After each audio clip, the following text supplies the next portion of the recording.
to destroy my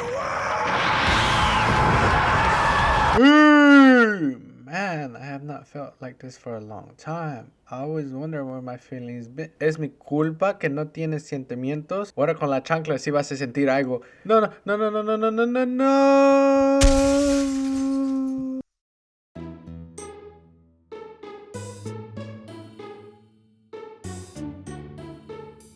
Boo!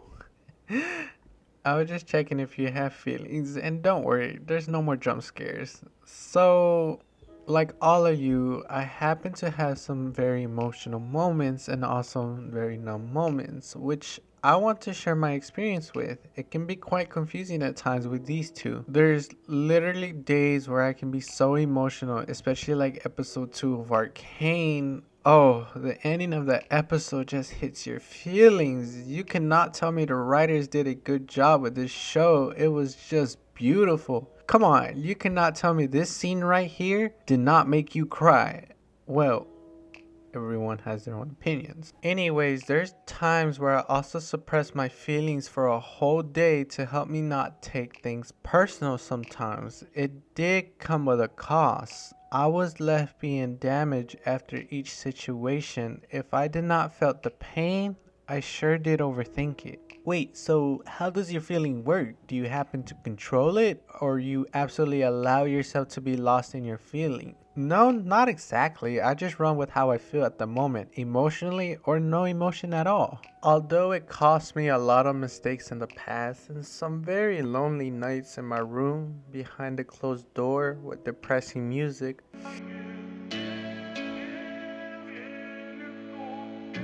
sorry about that. I just ran with how I felt. And yes, there is a name for this problem. It's called emotionally unavailable. It's a awful thing to have. You know it sucks. If you do not know what it means, let me pull up Google for you since you want me to do the work for you. Let's see here. Oh, okay. It means someone who's emotionally unavailable is not comfortable feeling their own emotions, sharing feelings with others, or being present and responsive to someone else's emotions. Well, dang! Sounds like a red flag to me. You must be a person who never texts sometimes or never check up on people. You must be a horrible person to date. You must be the worst. I am and forever will be.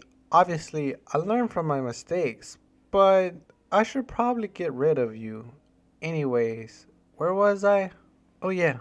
Since I didn't know it was a problem for me in my younger years, I would make me suffer in middle school. I was the kid who only chatted with my friends when I saw them, but never texted them when they were never around. They were really good friends and we did hang out sometime. I just thought it was normal since I never felt the need to text or check up on them. I was just not interested. It may sound awful, but I was naive. Their absence made me have very lonely summer and I did miss them, but I never thought about texting them, and this is why I was very isolated during the 2 months of summer. I would just play games during the summer to avoid feeling alone. I highly do not recommend this to anyone unless you want to have extreme empty feeling during the whole time. I even thought the window was interesting to look at.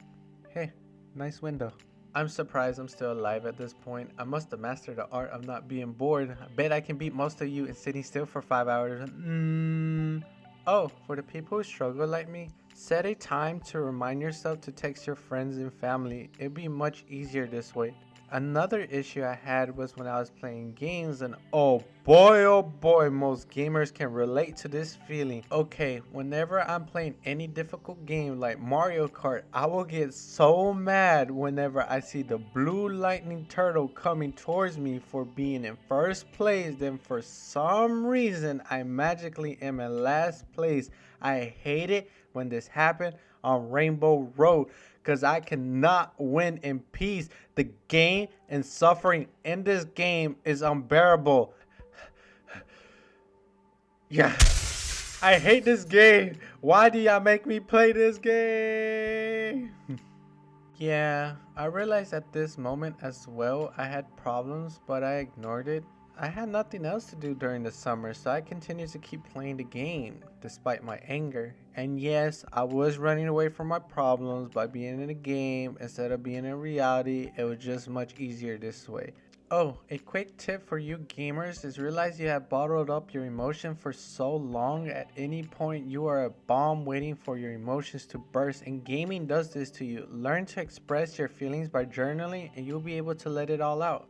At last, I can be quite sensitive at times. It made me take some issues so personal, like deep personal. What can I say? I do not tend to make it a problem, but my emotions be yelling at me to say, "What a that person was trying to hurt you. You gotta walk away from this fool." When it's not always the case. Literally, I was so offended back in the day. I was like a little Jeffrey, the guy who took life way too serious. I was so sensitive that when someone said something mean to me, I would literally wait when I'm alone just to lay down to yell out my feeling. Just because someone called me dumb, I would say, "He's dumb. I'm not the one dumb. He doesn't know what he's talking about." Man, back in those days, I was just a baby. I let this happen for 13 years, man. Why did I let this happen? What was wrong with me? Nothing. You didn't know how to fix it. I mean, you are right. Overall, I may have this problem and can be considered a red flags for many folks, which I don't care. Yeah, I don't care what you have to say about it. I did learn how to deal with this issue by understanding the reason I act this way is to protect myself from feeling hurt. It would cause me to never process my feeling correctly. Instead, I just have it stuck inside me. This was very harmful. The reason I was so sensitive as well is to pick up any harm or threats by people easily. This gave me the chance to see the harm so I can walk away. Best way to fix this is to journal your feelings and accept these flaws. It's not a problem, it's just a part of you.